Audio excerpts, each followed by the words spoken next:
السلام علیکم ورحمۃ اللہ وبرکاتہ۔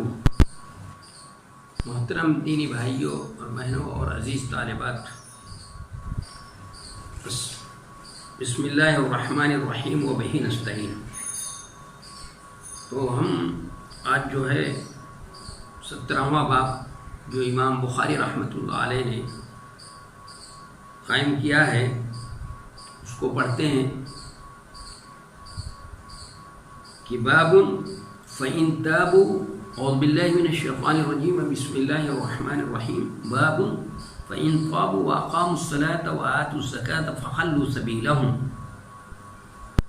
به قال حدثنا عبد الله بن محمد المسندی قال حدثنا ابو روح الحرمی بن عمارة قال حدثنا شعبة عن واقد بن محمد قال سمعت أبي يحدث عن ابن عمر أن رسول الله صلى الله عليه وسلم قال أمرت أن أقاتل الناس حتى يشهدوا أن لا إله إلا الله وأن محمد رسول الله ويقيموا الصلاة ويؤتوا الزكاة فإذا فعلوا ذلك عصموا مني دماءهم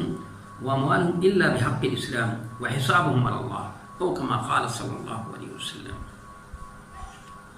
تو یہ میں نے عرض کیا تھا اس سے پہلے کہ یہ ترجمۃ الباب ہے، اس کو سمجھنے کی کوشش کریں گے کہ امام بخاری رحمۃ اللہ علیہ کا مقصد کیا ہے یہاں پر، اور پھر اس کے بعد یہ حدیث جو اس میں نقل کے امام بخاری رحمۃ اللہ علیہ نے اس حدیث کا مطلب کیا ہے، چونکہ یہ حدیث بڑی اہم ہے اور اس کی وجہ سے جیسا کہ میں نے پہلے عرض کیا تھا اس کو مستشرقین نے کیونکہ سمجھا نہیں ہے انہوں نے، اور نہیں سمجھا ہے تو انہوں نے اسلام کو پہ لعن طعن، اسلام پہ کیچڑ اچھالنا، اسلام تلوار کے ذریعے سے پھیلا ہے، پھر جناب نبی کریم صلی اللہ علیہ وسلم کی شخصیت پہ بھی لعن طعن کرنا شروع کر دیا ہے۔ اصل تو سمجھنے کی کوشش کرنی چاہیے، اگر نہیں سمجھ میں آ رہی تھی تو بات سمجھتے کسی سے۔ یہ حدیثیں کیا ہیں؟ قرآن مجید کی تفسیر ہے، کہیں پر تو وضاحت ہے، بالکل صاف ظاہر ہے، معلوم ہوتا ہے نبی صلی اللہ علیہ وسلم نے خود وضاحت کی گئی ہے، اللہ نے یہ فرمایا جس سے کہ یہ حدیث آپ نے خود وضاحت کر دی حدیث کے اندر اس کی، یا کہیں کچھ اشارے ملتے ہیں اور کہیں پر اگر اشارہ بھی نہیں ہے، وضاحت نہیں ہے، تو آپ غور کریں گے تو یا کریں گی تو آپ کو معلوم ہو جائے گا کہ بھائی ہاں قرآن کی فلاں آیت کی تفسیر بیان کی جا رہی ہے۔ جیسے سارے کے سارے قرآن، کیونکہ قرآن کے اندر اصول اور ضابطے بتائے گئے ہیں، اصولی باتیں بتائی گئی ہیں، اور حدیث میں اسی کی وضاحت کی گئی ہے، اسی کی تفصیل بیان کی گئی ہے۔ تو یہ اس حدیث کو ہم لوگ دو طریقے سے سمجھنے کی کوشش کریں گے۔ ایک تو یہ کہ اگر کہ الناس جو ہے اس میں سمجھیں گے کہ الناس سے مراد تمام لوگ ہیں، تو پھر اس حدیث کا کیا مطلب ہوگا، اور الناس کے اندر جو الف لام ہے وہ الناس سے مخصوص لوگ مراد ہیں، یعنی کفار قریش مراد ہیں، تو پھر اس آیت کا کیا مطلب ہوگا، اور اس حدیث کا کیا مطلب ہوگا، اور کون سی آیت کی تشریح ہو رہی ہے اور کیوں اس انداز سے اس کی تشریح کی جا رہی ہے۔ تو دیکھیے پہلے ترجمہ کر لیتے ہیں، پھر اس کے بعد ہم اس کو سمجھنے کی کوشش کرتے ہیں۔ تو بابن اس آیت کی تفسیر میں، باب اس آیت کی تفسیر میں، یعنی آپ اس کو بابن پڑھیں یا اضافت کے ساتھ بھی پڑھ سکتے ہیں، بابو قولی تعالی، تو باب پڑھیں یا بابن پڑھیں، دونوں طرف سے اس کو پڑھ سکتے ہیں، اور اس میں مطلب یہ ہوگا اس تفسیر کی، اس آیت کی تفسیر میں کہ پھر اگر وہ توبہ کر لیں اور نماز قائم کریں اور زکوٰۃ دیں تو ان کا راستہ چھوڑ دو، یعنی ان کو نہ چھوڑو۔ کہاں ہم سے بیان کیا عبداللہ ابن محمد مسندی نے، انہوں نے کہا ہم سے بیان کیا ابو روح حرمی ابن عمارہ نے، انہوں نے کہا ہم سے بیان کیا شعبہ نے، انہوں نے واقد ابن محمد سے، انہوں نے کہا میں نے اپنے والد سے سنا، وہ بیان کر رہے تھے عبداللہ ابن عمر رضی اللہ عنہما سے کہ رسول اللہ صلی اللہ علیہ وسلم نے فرمایا مجھے اللہ کی طرف سے حکم دیا گیا ہے کہ میں لوگوں کافروں سے قتال کروں یہاں تک کہ وہ اس بات کی گواہی دیں کہ اللہ کے سوا کوئی معبود نہیں، اور یہ کہ محمد صلی اللہ علیہ وسلم اللہ کے رسول ہیں وہ، اور نماز قائم کریں، زکوٰۃ ادا کریں۔ جب وہ لوگ یہ کہنے لگیں تو انہوں نے مجھ سے اپنی جان اور مال کو بچا لیا مگر اسلام کے حق سے، الا بحق الاسلام، یا دوسری روایت میں ہے الا بحقھا، یا دوسری میں ایک جگہ روایت میں الا بحق ہی ہے، سب کا مطلب یہی ہوگا۔ وحسابہم علی اللہ، اور ان کا حساب اللہ کے اوپر ہے، یعنی دل کا حال اللہ جانتا ہے۔ تو یہ امام بخاری رحمۃ اللہ علیہ نے ترجمۃ الباب قائم کیا ہے۔ اس ترجمۃ الباب کا مقصد کیا ہے، اس کا اگر غور کریں ہم تو اس میں یہ بات کہی جا رہی ہے اس آیت میں، اگر توبہ کر لیں اور نماز قائم کریں اور زکوٰۃ دیں تو ان کا راستہ چھوڑ دو۔ یہ معلوم ہوا کہ دنیا میں بھی عمل کیا ہے، ضروری ہے۔ دنیا میں بھی چھٹکارے کے لیے، رستگاری کے لیے کیا ہے، عمل ضروری ہے۔ تو جب دنیا میں چھٹکارے کے لیے کہ ان کا راستہ چھوڑ دیا جائے، ان سے چھیڑ چھاڑ نہ کی جائے، اب وہ ہمارے بھائی ہو گئے، کلمہ پڑھ لیا انہوں نے، توبہ کر لیا اللہ کی طرف سے، کیا مطلب، اللہ کی طرف پلٹے، رجوع کر لیا، اور انہوں نے اللہ کی وحدانیت کا اقرار کر لیا، اور جو اس کے تقاضے ہیں، اس کلمے کے تقاضے ہیں، اس تقاضوں کو بھی پورا کیا، تو ان کا راستہ چھوڑ دو۔ اب ان سے جو ہے چھیڑ چھاڑ نہیں کی جائے گی، اب ان سے جنگ نہیں کی جائے گی، قتال نہیں ہوگا ان سے۔ تو دنیا میں رستگاری کے لیے، چھٹکارے کے لیے عمل ضروری ہے، تو پھر آخرت میں کیوں عمل ضروری نہیں ہوگا؟ امام بخاری رحمۃ اللہ علیہ ترجمۃ الباب قائم کر کے یہ بتانا چاہتے ہیں، اور یعنی معلوم ہوا کہ آخرت میں بھی عمل، رستگاری کے لیے، چھٹکارے کے لیے عمل ضروری ہے، اور ان عمل کے ذریعے سے ایمان میں ترقی پیدا ہوتی ہے، ایمان کے اندر ترقی ہوتی ہے۔ اور اس سے یہ بھی معلوم ہوا کہ معصیت سے ایمان کے اندر کمزوری پیدا ہوتی ہے۔ جیسے عمل کے ذریعے سے ایمان میں ترقی ہوتی ہے، تو معصیت اس کے لیے مضر ہے، نقصان دہ ہے۔ تو اس طرح مرجیہ کی اور کرامیہ کی انہوں نے تردید کر دی کہ جو یہ کہتے ہیں کہ یہاں پر کوئی نیک عمل کرنے کی کوئی ضرورت نہیں ہے، تو وہ فرماتے ہیں امام بخاری رحمۃ اللہ علیہ کہ بھی کیسے ضرورت نہیں ہے، ہمیں چھٹکارے کے لیے ضروری ہے، تو آخرت میں اس کے لیے وہ کہتے ہیں کہ آخرت کی چھٹکارے کے لیے کوئی نیک عمل کرنا کوئی ضروری نہیں ہے، اور معصیت سے اس پر ایمان پر کوئی اثر نہیں پڑتا دنیا۔ یہ جو ہے ان کے یہ نظریہ، ان کا یہ خیال بالکل کیا ہے، غلط ہے، باطل نظریہ ہے، غلط نظریہ ہے۔ تو یہ امام بخاری رحمۃ اللہ علیہ فرماتے ہیں کہ دنیا میں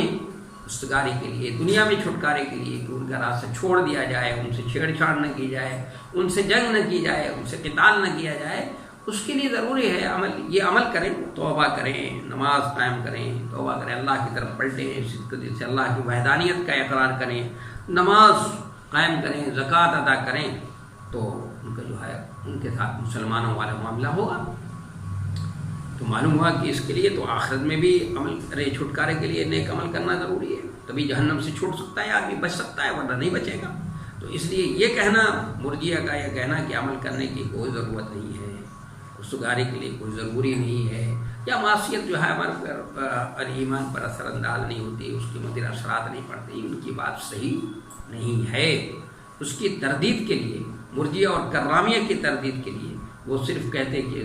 یا معرفت کا نام ہے، جو کہتا ہے معرفت کا نام ہے، یا صرف کلمے کو زبان سے کہہ دینے کا نام ہے۔ تو امام بخاری فرماتے ہیں کہ نہیں، یہ بات نہیں۔ اب اس میں انہوں نے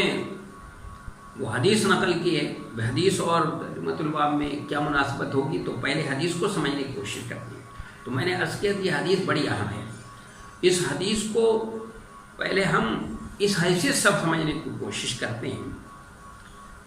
کہ یہ الناس کے اندر جو ہے وہ الف لام جو ہے وہ عہد ذہنی کے لیے ہے کہ مجھے حکم ملا ہے کہ میں لوگوں سے جنگ کروں۔ کن لوگوں سے؟ یہ کفار مکہ سے، جن کے بارے میں قرآن نے کہا ہے فَاقْتُلُوهُمْ حَيْثُ ثَقِفْتُمُوهُمْ وَأَخْرِجُوهُمْ مِنْ حَيْثُ أَخْرَجُوكُمْ، کہ جہاں مل جائے ان کو مارو، کہ انہوں نے تمہارے ساتھ بڑی زیادتیاں کی ہیں۔ کفار مکہ نے یہ مسلمان جب وہاں تھے، موجود تھے، 13 سال رہے نبی صلی اللہ علیہ وسلم اور آپ کے ماننے والے، تو کتنے زیادتیاں کی ہیں، کس طرح ستایا انہوں نے، اور کس طرح ان کے ساتھ جبر و استبداد کا معاملہ کیا ہے، کتنی ظلم اور کس طرح ظلم اور زیادتی کی ہے نبی صلی اللہ علیہ وسلم کے ساتھ ان کا برتاؤ کیا۔ اور جب ہجرت کر کے صحابہ کرام وہاں پہنچ گئے، ایک امن کی جگہ ان کو مل گئی، اسلامی اسٹیٹ قائم کر دیا، حکومت قائم ہو گئی، تو اس کے بعد انہوں نے مدینے پر بار بار چڑھائی کی۔ تو اب جب مسلمانوں کو طاقت مل گئی اور یہ ہوا، پہلے تو ان کو اجازت دی گئی تھی کہ ان سے جنگ کرو، جو تم سے کیا کرتے ہیں جنگ کرتے ہیں، لیکن جنگ جو ہے فی سبیل اللہ ہونی چاہیے، یہ بھی کہا، شرط لگا دی، اللہ کے لیے ہونا چاہیے، اپنے نفس کے لیے نہیں، خواہشات نفس کے لیے نہیں، نہ اپنی غرض کے لیے نہیں ہے۔ کس کے لیے ہونا چاہیے؟ لِإِعْلَاءِ کلمۃ اللہ، اللہ کے کلمہ کو بلند کے لیے، فی سبیل اللہ ہونی چاہیے۔ اس لیے فی سبیل اللہ کی قید لگائی تھی، اس لیے آتا ہے روایتوں میں کہ حضرت علی کرم اللہ وجہہ میدان جنگ میں ہیں اور دشمن پر غالب آ گئے، دشمن نے ان کے منہ پر تھوک دیا، فوراً چھوڑ کر ہٹ گئے۔ جب کیا دوسرا کوئی ہوتا تو کیا کرتا؟ تو فوراً اس کو اگر چند منٹ میں مارنا چاہتا تو ایک لمحہ بھی نہیں لگتا، 1-2 منٹ کے اندر کا وہ وقفہ نہیں کرتا بلکہ مار دیتا، فوراً ہی مار دیتا۔ انہوں نے کیوں چھوڑ دیا؟ کہ چونکہ وہ فی سبیل اللہ جہاد کر رہے تھے، اللہ کے لیے کر رہے تھے، اللہ کی خوشنودی اور اس کے رضا کے لیے کر رہے تھے۔ اب اس نے ان کے چہرے پہ تھوک دیا، ان کی ذات بھی شامل ہو گئی، ان کو غصہ بھی آیا، تو اس لیے فوراً کیا ہو گئے؟ ہٹ گئے۔ تو ان کو یہ حکم دیا گیا۔ پھر اس کے بعد یہ کہا گیا کہ جو تم سے جنگ کرے ان سے جنگ کرو، جنگ کرتے ہیں تو جنگ کرو ان سے۔ اور پھر اس کے بعد یہ کہا گیا کہ ان سے جو ہے پہل کرو، اور یہ محترم مہینے میں بھی کرتے ہیں تو کرو، اور محترم شہر کے اندر بھی کرتے ہیں تو کرو، کیونکہ جو وہ کام کر رہے ہیں اس یہ اتنا سنگین نہیں، والفتنہ اکبر اشد من القتل، کہ فتنہ یعنی وہ فتنہ جو ہے، یعنی فتنے کا مطلب کیا ہے کہ اللہ کے نظام کے خلاف، اللہ کے نظام کو کمزور کرنے کے لیے، اللہ کے نظام کو جو لوگ غالب کرنا چاہتے ہیں ان کے اندر بگاڑ پیدا کرنے کے لیے، ان کو جو ہے اپنے باپ دادا کے دین کی طرف لوٹنے کے لیے جو یہ زیادتیاں کر رہے ہیں، یہ کر رہے ہیں، تو قرآن کہتا ہے یہ فتنہ تو اشد من القتل، قتل سے سخت ہے، سنگین ہے، اس لیے ان کے ساتھ جو ہے وہ یہ برتاؤ ہونا چاہیے۔ اس لیے آگے قرآن نے ان کو جب طاقت ہو گئی تو ملا کے اخرجو فَاقْتُلُوهُمْ مِنْ حَيْثُ ثَقَفْتُمُوهُمْ وَأَخْرِجُوهُمْ مِنْ حَيْثُ أَخْرَجُوكُمْ، کہ جہاں ملے ان کو مارو، جیسے تم کو آپ کو نکالا ہے ان کو بھی نکالو۔ ان کے ساتھ یہ معاملہ کیا جا رہا ہے، یعنی آپ صلی اللہ علیہ وسلم سے کہا جا رہا ہے کہ آپ فرما رہے ہیں کہ مجھے حکم ملا ہے کہ میں ان سے جہاد کروں، میں ان سے جنگ کروں۔ تو ان کے لیے دو شکلیں ہیں، یا تو ایمان لے آئے اسلام، یا پھر جنگ، بس۔ جبکہ اور دوسرے لوگوں کے لیے، اہل کتاب کے لیے کیا تھا کہ ان کے سامنے اسلام پیش کیا جائے گا، اسلام قبول کر لیں ٹھیک ہے، ورنہ اگر دارالاسلام میں رہیں، اپنے دین ہی پر رہیں لیکن جزیہ دے کر رہیں، یعنی یدین حتی یعطوا الجزیۃ عن ید وہم صاغرون، ذلت و رسوائی کے ساتھ اگر جزیہ دے کر رہنا چاہتے ہیں رہیں، لیکن کفار مکہ جو ہیں ان کے ساتھ یہ برتاؤ نہیں ہوگا، ان کے ساتھ یہ معاملہ نہیں ہوگا کہ جزیہ دے کر یہ رہ سکتے، ان کے ساتھ نام نے کلمہ ہے یا پھر تلوار، پھر ان سے تو جہاد کیا جائے یہاں تک کہ وہ گواہی دے دیں، مان لیں۔ کیوں ان کے ساتھ یہ برتاؤ کیوں ہے؟ ان کے ساتھ اس لیے ہے، اس کی ایک وجہ تو یہ ہے، عام طور پہ لوگ یہ سمجھتے ہیں کہ چونکہ بنی اسرائیل جو تھے وہ غلامی کی زندگی، تابع داری کی زندگی بسر کر چکے تھے، اور غلامی کی زندگی یعنی فرعون کی قوم کی تابع داری کر چکے تھے، تو جو قوم غلام ہو، غلامی کی زندگی بسر کر چکی ہو، تابع داری چکی ہو، تو اس کے اندر ہمت، حوصلہ، یہ سب چیزیں پست ہو جاتی ہیں، اور اس کے لیے ذلت و رسوائی کو برداشت کر لینا اس کے لیے کوئی مشکل کام نہیں ہوتا۔ تو غلامی کی ذہنیت تھی ان کی، اس لیے، اور اس کے برعکس جو بنو اسماعیل تھے یعنی قریش کے لوگ، یہ کبھی کسی کے محکوم نہیں رہے، کسی کے غلام نہیں رہے، کسی کی تابع داری نہیں قبول کی انہوں نے، تو اس لیے ان کی ناک بہت اونچی تھی، اور بہت بہت زیادہ اونچی تھی، یہ کسی کی تابع داری اور کسی کی غلامی برداشت نہیں کر سکتے تھے، اس لیے ان کے لیے جزیہ کو نہیں رکھا، بل کلمہ یا بس صرف جہاد۔ ایک بات تو یہ، لیکن اس سے زیادہ صحیح بات یہ ہے کہ اصل کیا ہے کہ ان کے سامنے صرف کلمہ یا پھر جہاد، اس لیے کہ مکہ کے رہنے والے ہیں، بیت اللہ پر غاصبانہ قبضہ کیے ہوئے ہیں، بیت اللہ کے اہل نہیں ہیں، جو بیت اللہ جس مقصد کے لیے بنایا گیا تھا اس کے خلاف اس کو استعمال کر رہے ہیں۔ اس بیت اللہ وحدانیت کا مرکز تھا، اللہ کی توحید کا مرکز تھا، اس میں 360 بت رکھے تھے، اور بیت اللہ کے اہل نہیں تھے، وہ اس کے متولی بننے کی کسی طرح سے بھی اہل نہیں تھے، تو لیکن قابض تھے، اس پر قابض تھے، تو اس لیے ان کو اگر یہ مہلت دی جاتی کہ تم ایسے رہو اپنے باپ دادا کے دین پر، جزیہ دے کر رہ سکتے ہو، تو پھر بیت اللہ کو جو آزاد کرانا تھا ان سے، بیت اللہ کو ان سے آزاد کرا کر کے مسلمان نبی صلی اللہ علیہ وسلم جو حضرت ابراہیم حضرت ابراہیم علیہ السلام کی کیا ہے، آپ انہی کے مورث ہیں، اب ان کے وارث ہیں، سچے اور پکے وارث ہیں، یہ امت مسلمہ ان کی وارث ہے، تو اب ان کے گھر کی جس گھر کی تعمیر انہوں نے کی ہے اور جس مقصد کے لیے کی ہے، تو ظاہر ہے یہی اس کے اہل تھے، تو اس لیے اگر جزیہ دے کر رہنے کے لیے ان کو اجازت دی جاتی تو پھر یہ بات کیسے حاصل ہوتی بھائی؟ اس لیے ان کے سامنے رکھا گیا کہ بھائی یا تو ایمان قبول کرو، اسلام لے آؤ، یا پھر تم جنگ کے لیے تیار ہو جاؤ، کیونکہ اس لیے کہا گیا وَاقْتُلُوهُمْ حَيْثُ ثَقِفْتُمُوهُمْ وَأَخْرِجُوهُم مِّنْ حَيْثُ أَخْرَجُوكُمْ، جہاں مل جائے مارو ان کو، اور ان کو جہاں جیسے تمہیں نکالا ہے انہوں نے ویسے نکالو ان کو، اس لیے کہ اب مکے کو آزاد کرانا ہے ان سے، اور خانہ کعبہ کی یہ جو متولی بنے بیٹھے ہوئے ہیں اس کے اہل نہیں ہے، بالکل یہ اپنی اہلیت کھو چکے ہیں، اس کے اہل تو آپ امت مسلمہ ہے، نبی برحق صلی اللہ علیہ وسلم اس کے ان کے وارث ہیں، یہ حضرت ابراہیم کی میراث ہے، تو اس کے تو اہل اور اس کے وارث تو نبی صلی اللہ علیہ وسلم ہیں،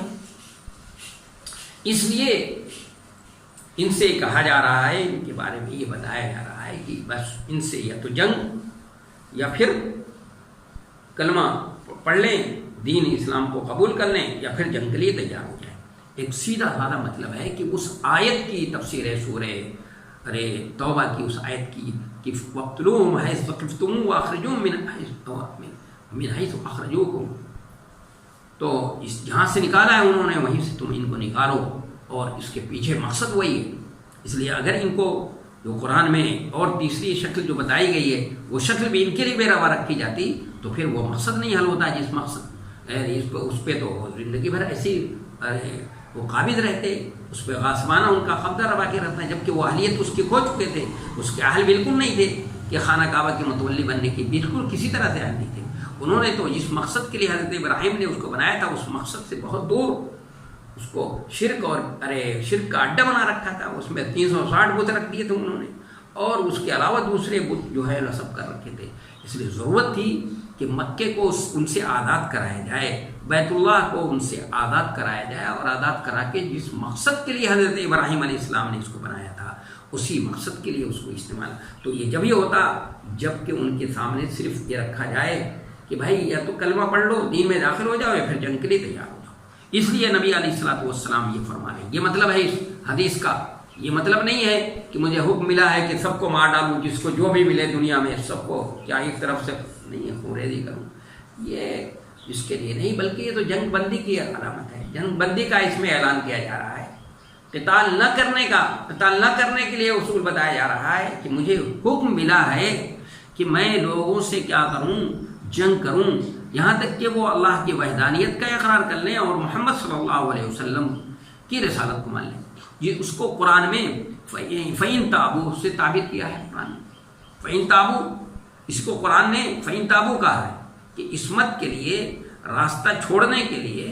پہلی شرط کیا قرآن نے بتائی، فَإِن تَابُوا کہ اللہ کی طرف رجوع کرے، پلٹ جائے، یعنی اللہ کی وحدانیت کا اقرار کر لیں، جناب نبی کریم صلی اللہ علیہ وسلم کی رسالت کا اقرار کریں، توبہ اللہ توبۃ نصوحا، سچے دل سے توبہ کرے، سچے دل سے توبہ کرے گا آدمی تو کیا مطلب، یعنی شرک بدعت خرافات جتنی بھی تھی، آپ باپ دادا کے دین اور طریقے کو چھوڑ دینا، اللہ کی وحدانیت کا، اللہ کو یعنی حیثیت الہ بھی ایک مان لے، بحیثیت رب بھی ایک تسلیم کر لے، بحیثیت ذات کے اور صفات کے بھی ایک تسلیم کر لیا جائے، مان لیا جائے. یہ ہے اسی کو قرآن میں تابو فین تابو، اسی کی حدیث میں جناب نبی کریم صلی اللہ علیہ وسلم نے وضاحت کر دی حتی یشہدوا لا الہ الا اللہ وان محمد رسول اللہ. اور اللہ کو جو ایک مانے گا تو رسول اللہ صلی اللہ علیہ وسلم کی رسالت کو ماننا پڑے گا اس کو. اس لیے کہ اللہ کو ہم عقل سے اتنا تو معلوم ہو سکتا ہے ہم کو عقل کے ذریعے سے کہ بھائی ہاں اس کائنات کا خالق اور مالک ہے، لیکن یہ کہ اس کی بندگی کیسے کی جائے گی، اس کی تابعداری کا طریقہ کیا ہوگا، اس کی معرفت کا طریقہ ایک ہی ہے. اللہ نے اس لیے انبیاء کرام کا سلسلہ جاری کیا اور اس کی آخری کڑی حضرت محمد صلی اللہ علیہ وسلم ہے، اس لیے ان کو بھی ماننا کیا ہوگا، ضروری ہوگا. اس کے بعد قرآن میں حدیث میں وَيُقِيمُ الصَّلَاةَ وَيُؤْتُوا الزَّكَاةَ کہ نماز قائم کریں اور زکوٰۃ دیں. نماز قائم کرنے کے لیے کہا گیا ہے اور زکوٰۃ کو دینے کے لیے، ادا کرنے کے لیے لفظ نہیں استعمال. قائم کرنے کا مطلب ہے کہ نماز کے جو آداب ہیں، جو ارکان ہیں، جو شروط ہیں، یعنی نماز کو جس خشوع اور خضوع کے ساتھ پڑھنا چاہیے اس خشوع کے ساتھ پڑھا جائے، اور نماز میں کوئی ریاکاری نہ ہو، دکھاوا نہ ہو، اور یعنی بالکل جمعی کے ساتھ، اور نماز وقت پہ مقرر پہ اس کو ادا کیا جائے اور جماعت کے ساتھ ادا کیا جائے. یقیم الصلاۃ کے اندر یہ ساری چیزیں آ گئی، اور اس کے جو آداب ہیں، شرائط ہیں، جو اس کے لیے جگہ پاک ہو، انسان کا جسم پاک ہو، اس کا کپڑا پاک ہو، یہ ساری چیزیں ہوتی ہیں. یقیم الصلاۃ کے اندر کیا ہے آگے وَيُؤْتُوا الزَّكَاةَ اور زکوٰۃ ادا کریں. تو زکوٰۃ ادا کریں، زکوٰۃ کا مطلب یہ نہیں کہ کچھ مال دے دیا، بلکہ مخصوص مال کا مخصوص مال کا حصہ دے، اور یہ نہیں کہ مال سے اپنے الگ کر دیا بس، یہ دینا نہیں ہوا، بلکہ جو اس کے مصارف ہیں، جو ان کا مصرف بتایا گیا ہے کہ بھئی ان کو زکوٰۃ کا مال دیا جائے گا، ان میں سے کسی ایک کو دے دے، اس کو مالک بنا دے. تو یہ دو عبادات کا تذکرہ کیا ہے، لیکن عبادات تو اور بھی ہیں، لیکن ایک بدنی عبادت کا تذکرہ کیا ہے، اور بدنی عبادت میں نماز سب سے زیادہ اہم ہے. اسلام کے بعد، دین اسلام میں داخل ہونے کے بعد سب سے اہم رکن جو ہے نماز ہے. اور مالی عبادتوں میں زکوٰۃ کا تذکرہ کیا ہے، چونکہ نماز کے بعد زکوٰۃ ہی ہے، اس لیے قرآن میں بھی جا بجا دین کے قائم کرنے کی بات جہاں تک ہے، جہاں تو وہاں پر دین کا تذکرہ جہاں پر ہے تو نماز کے ساتھ ساتھ زکوٰۃ کا تذکرہ بھی ہے. زکوٰۃ تو مالی عبادتوں میں سب سے اہم عبادت جو ہے کیا ہے، وہ زکوٰۃ ہے، کہ مال کا ایک مخصوص حصہ، مخصوص مقدار میں مال خرچ کرے، اللہ کے راستے میں دینا، اس کو مالک بنا دینا. تو یہ اگر کرنے لگیں تو کریں تو کیا ہوگا، تو آپ صلی اللہ علیہ وسلم نے فرمایا فَإِذَا فَعَلُوا ذَلِكَ، ایسا کریں، یہ اقرار کر لیں، اس کے لیے اللہ کی تابعداری قبول کر لیں، تو ان کی جان، ان کا مال، ان کی عزت سب کیا ہے، محفوظ. الا بحق الاسلام، مگر ہاں اسلام کا کوئی حق مارا ہے، اسلام کا حق کہیں سے مارتا ہے، مثلا ناحق کسی کو قتل کر دیا ہے تو اب ناحق قتل کیا ہے تو اس کو قتل کیا جائے گا. یا لا یحل دم امرئ مسلم الا من احدى ثلاث، یا زانی محسن ہے تو اس کو رجم کیا جائے گا، یا مرتد ہو گیا ہے تو اسلامی قانون کی حفاظت کے لیے، جیسے سرحدوں کی حفاظت کے لیے اصول و ضابطے ہیں، اسلامی نظام اور ضابطے کو اس کو حفاظت کے لیے مرتد کی قتل سزا جو ہے قتل رکھی گئی ہے. الا بحق الاسلام، اگر ہاں اسلام کا حق نہیں ہمارا. یا دوسری میں ہے الا بحقھا ہے، کہ اگر یہ کلمہ کا حق کہیں سے، تو کلمے کا حق کیا ہے، کلمے کا حق یہ ہے کہ جو حق ہم تک پہنچا ہے اس حق کو دوسروں تک پہنچائے. اگر ہم یہ کام نہیں کرتے ہیں تو پھر جان و مال محفوظ نہیں ہوگا، اور اگر ہم یہ کام کرتے ہیں، دعوت و تبلیغ کا کام کرتے ہیں، اس حق کو دوسروں تک پہنچانے کا کام کرتے ہیں، تو کیا ہوگا، ہماری جان بھی محفوظ ہوگی، ہماری عزت بھی محفوظ ہوگی، مال بھی محفوظ ہوگا، ساری چیزیں محفوظ ہوگی. الا بحقھا، الا بحق الاسلام، یا الا بحقھا، یا الا بحق ہی ہے تو وہی اسلامی مراد ہوگا. اور اگر کسی روایت میں آپ پڑھیں الا بحقھا ہے تو اس ضمیر ہا کی ضمیر کلمے کی طرف، کلمہ لا الہ الا اللہ کی طرف، کہ لا الہ الا اللہ کا کلمہ جو ہے اس کا جو حق ہے، اس کا کیا حق ہے، اس کا جو حق ہے، اس کا حق یہ ہے کہ اس کو اللہ کے بندوں تک پہنچایا جائے. جو حق ہم تک، جو دلائل سے ثابت شدہ چیز ہے اور مبرہن ہے، وہ ہم تک بھی پہنچ گیا تو اس حق کو ہم دوسروں تک کیا کریں، پہنچائیں. وہ ضروری ہے ہم تو ان دوسروں تک پہنچانا، یہ ہماری ذمہ داری بنتی ہے. تو یہ ہماری ذمہ داری ہے کہ ہم اس کو دوسروں تک پہنچائیں. اللہ بحق الاسلام و حساب ہوں، اگر اسلام کا کوئی حق مانا میں نے بتا دیا تو پھر اس کا جان مال عزت محفوظ نہیں ہوگی. کسی کا مال چوری کیا ہے اس نے تو ظاہر ہاتھ کاٹا جائے گا. زانی محسن ہے تو اس کو رجم کیا جائے گا. کسی کا ناحق قتل کیا ہے تو قصاص میں قتل کیا جائے گا. اور مرتد ہو گیا ہے تو اس کو بھی قتل کیا جائے گا. وحساب اللہ کا مطلب یہ ہے کہ ہم ظاہر کے مکلف ہیں. اگر کوئی ظاہر میں کلمہ پڑھ لیتا ہے، مثلا میدان جنگ میں ہی ہے، دیکھیے جنگ بند کر دی جائے گی. اگر کوئی ہمارے تلوار کے زد میں بھی آ گیا ہے اور میدان جنگ کے اندر ہے اور کلمہ پڑھ لیتا ہے تو پھر اس سے بھی جنگ نہیں کی جائے گی، اس کو مارا نہیں جائے گا. اس لیے حضرت خالد ابن ولید کا واقعہ ہے، آپ جانتے ہیں، یہ حضرت اسامہ کا واقعہ ہے، اور بھی دوسرے اس طرح کے واقعات ہیں کہ اس میں وہ میدان جنگ کے اندر اور جو ان کے تلوار کے زد میں آئے اور انہوں نے کلمہ پڑھا لیکن اس کے باوجود مار دیا. تو اللہ کے رسول صلی اللہ علیہ وسلم ناراض ہوئے، اپنی ناراضگی کا اظہار کیا، اور حضرت